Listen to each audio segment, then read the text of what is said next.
नमस्कार साथियों। भारतीय जनता पार्टी का एक ही नारा है, चाहे उनका केंद्र का नेता हो, चाहे हिमाचल प्रदेश का नेता हो, चाहे जिला किन्नौर केंद्र के इनके नेता हो, झूठ बोलो, बार बार झूठ बोलो, जोर जोर से झूठ बोलो। ये इसी सिद्धांत पर चलते हैं। इसी सिद्धांत पर चलते हुए जो जिला किन्नौर के अंदर भारतीय जनता पार्टी के नेता हैं सूरत नेगी जी, जो कुछ दिन पहले जिला किन्नौर के अलग अलग गांव में जा रहे थे, जब लोग उनसे पूछते थे कि हमको एफआरए में ज़मीन क्यों नहीं मिल रही है, नौतोड़ में ज़मीन क्यों नहीं मिल रही है, तो बड़े ज़ोर ज़ोर से अपने संबोधन में कहते थे कि एफआरए में सुप्रीम कोर्ट में स्टे लगा हुआ है, नौतोड़ में सुप्रीम कोर्ट में स्टे लगा हुआ है। जब किन्नौर कांग्रेस ने विधायक जगत सिंह नेगी जी ने बार बार कहा कि भारतीय जनता पार्टी के चाहे वो बड़े नेता हैं, छोटे नेता, सब झूठ बोल रहे हैं, उस स्टे की कॉपी को पब्लिक में लाया जाए, सार्वजनिक किया जाए उस कॉपी को, पर उन्होंने कभी उस कॉपी को सार्वजनिक नहीं किया। ये भारतीय जनता पार्टी के यही नेता हैं जिन्होंने 2018 में किन्नौर की जनता को गुमराह किया कि नौतोड़ पे स्टे लगा हुआ है, पर अपने पूर्व ब्लॉक के कार्यकर्ता को चोर दरवाजे से नौतोड़ के अंदर ज़मीन दी। विधायक जगत सिंह नेगी ने पूछा, किन्नौर कांग्रेस के लोगों ने पूछा कि अगर स्टे लगा हुआ था तो इस आदमी को नौतोड़ में कैसे ज़मीन मिली, इसका खुलासा किया जाए, पर उनके जो है मुंह सिल गए थे। अब एफआरए के अंदर किन्नौर के 5 लोगों को ज़मीन मिली है, बहुत अच्छी बात है, खुशी की बात है, पर इसमें भारतीय जनता पार्टी का कोई योगदान नहीं है, सूरत नेगी जी का कोई योगदान नहीं है। किन्नौर के जो विधायक हैं जगत सिंह नेगी जी, वो इस एफआरए को, नौतोड़ को विधानसभा के हर सेशन में बड़े ज़ोर शोर से उठाते हैं। सरकार से हमेशा सवाल पूछते रहते हैं कि इस मामले में क्यों गुमराह किया जा रहा है जनजातीय जिला के लोगों को, क्यों एफआरए में ज़मीन नहीं मिल रही है, नौतोड़ में ज़मीन क्यों नहीं मिल रही है, इस पर कार्य क्यों नहीं हो रहा है। वो राज्यपाल से भी मिले, मुख्यमंत्री से भी मिले, उन्होंने अपना संघर्ष बिना थके, बिना रुके, बिना डरे जारी रखा। किन्नौर कांग्रेस के साथियों ने भी, जो हमारे जिला किन्नौर के अध्यक्ष उमेश नेगी के प्रेरणा में, तीनों ब्लॉकों के अंदर जो है संघर्ष शुरू किया।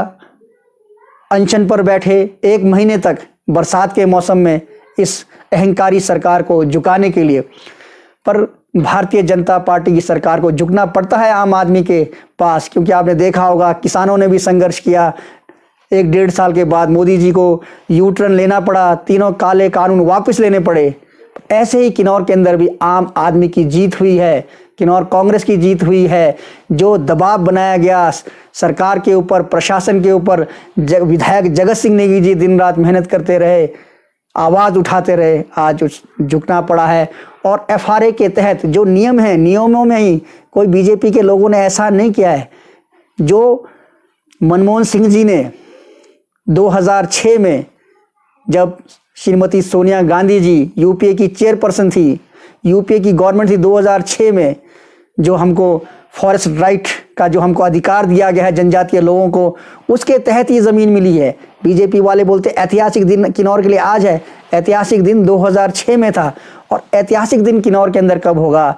जब मेरे पूर्व ब्लॉक के सभी भाइयों को एफआरए में ज़मीन मिलेगी, जब मेरे कल्पा ब्लॉक के सभी भाइयों को एफआरए के तहत ज़मीन मिलेगी, जब मेरे निचार ब्लॉक के सभी लोगों को एफआरए के तहत ज़मीन मिलेगी।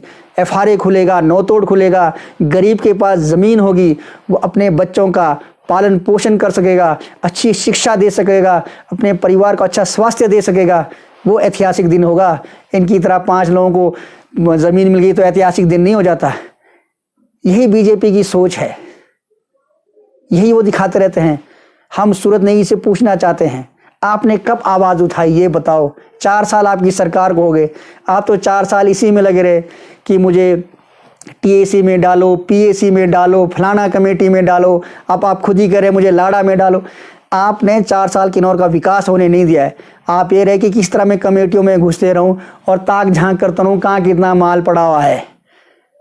किन्नौर की जनता को गुमराह ना करें। आप कह रहे हैं विधायक जगत सिंह नेगी जी को ABCD पता नहीं है नौतोड़ और एफआरए का। हमने आपसे सफाई नहीं मांगी, हम आपसे क्लीनेस नहीं मांग रहे हैं। वो आपके मुख्यमंत्री तो खैर हमारे ही भी है, जब कोई मुख्यमंत्री या प्रधानमंत्री बनता है सबके होते हैं, तो उनको मालूम है जगत सिंह नेगी जी कहाँ स्टैंड करते हैं और आप कहाँ स्टैंड करते हैं। कभी अपने जो बड़े लेवल के जो आपके नेता हैं, जो आपके मंत्री हैं, उनसे पूछें कि जब जगत सिंह नेगी जी बोलते हैं तो वो क्यों कांपते हैं। आपसे हमारे को क्लियरेंस नहीं चाहिए। या जो IAS DC किन्नौर के अंदर आते हैं उनको पूछें कि जब वो बहस करते हैं तो जगत सिंह नेगी जी को कितनी नॉलेज है। आप कहते हैं कांग्रेस के लोगों को अब धर्मपुर नहीं, अमृतसर नहीं, आगरा जाना चाहिए। अनुभव अच्छा है आपके पास, लगता है आपने इलाज देना शुरू कर दिया है, क्योंकि उठक बैठक बहुत कर लिया आपने, चिल्ला बहुत लेते हैं, हो रहा आपसे कुछ भी नहीं है। तो शायद आप बीच बीच में गायब होते रहते हैं, नीचे को जाते रहते हैं। तो शायद आप पहले धर्मपुर गए होने, वहाँ से आपको इलाज का फ़ायदा नहीं मिला, फिर अमृतसर गए होने, फिर शायद आगरा से आपको कुछ फ़र्क पड़ रहा होगा। तो इस तरह की ओछी राजनीति ना करें। और आप कह रहे हैं कि बहुत ही जल्दी जो है नो तोड़ भी मिलेगा लोगों को। अरे मिलेगा क्या, वो हमारा अधिकार है, किन्नौर के आम आदमी का अधिकार है। आप हमारे पर एहसान नहीं करेंगे। आपने तो हमारे अधिकारों पर डंक मारा हुआ है। ये अच्छी शुरुआत है। 2022 में आपको झुकना पड़ रहा है, लोगों की भावनाओं के आगे आपको नतमस्तक होना पड़ रहा है। आपको पता है कि हवा मेरे खिलाफ जा रही है तो आपको काम करना पड़ेगा। पर एक अच्छी शुरुआत है, क्योंकि 2022 में कांग्रेस की सरकार आने वाली है और विधायक जगत सिंह नेगी जी एक बहुत ही बड़े कैबिनेट दर्जे के मंत्री होंगे और किन्नौर की काया पलट होगी। जिस विकास को आपने ग्रहण लगा दिया है वो विकास के कार्य तेजी के साथ होंगे, ये मुझे पूरा विश्वास है। इसीलिए मैं किन्नौर के लोगों से भी निवेदन करना चाहता हूँ कि जो इस तरह के लोग आपके बीच में आते हैं, जब आपसे कहते हैं FRA की बात करते हैं, नौतोड़ की बात करते हैं, उनको पूछो कि अब तो दिखाओ स्टे कब हटा। कैसे FRA में अगर स्टे लगा हुआ था वो कॉपी ला के क्या आपने DC को दी? उसके बाद क्या ये जो आपकी DLC की मीटिंग हुई तब जाके आपने FRA दिया? भाई आप हमारे को वो तो लाओ, क्यों गुमराह कर रहे हैं आप? तो BJP का इसमें कोई योगदान नहीं है। ये कांग्रेस सरकार के पूरे में लिए हुए फैसले हैं। जो ऐतिहासिक दिन थे वो पहले आ चुके हैं, जब उन्होंने हमारे जनजातियों के लिए सोचा, गरीब आदमी के लिए सोचा, आम आदमी के लिए सोचा। BJP तो इस पर डंक मार कर बैठी है। पर आज आपके दबाव में जनता जब शिक्षित होगी, जनता जब अपने अधिकारों के लिए लड़ेगी, जब आप आवाज़ उठाएंगे, क्योंकि किन्नौर के अंदर भी बहुत बड़ी बड़ी रैलियाँ बहुत से वहाँ के जो NGOs है, संगठन हैं, हमारे नौजवान हैं, बुजुर्गों ने किया, ये उनका दबाव है। इसमें BJP का कोई लेना देना नहीं है।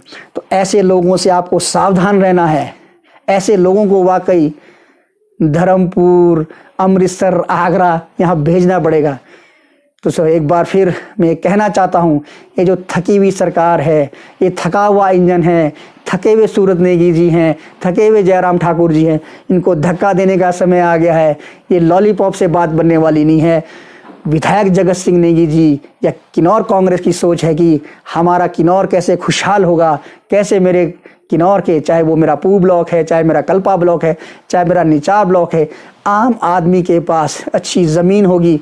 नौकरियां मिलना बहुत मुश्किल है, हमने बहुत बार कहा है, क्योंकि जो जिनसे रोज़गार उत्पन्न होता है ऐसे सेक्टरों को ये जो भारतीय जनता पार्टी, चाहे केंद्र के अंदर सरकार है, चाहे प्रदेश के अंदर सरकार, सबको ये बेचते जा रहे हैं।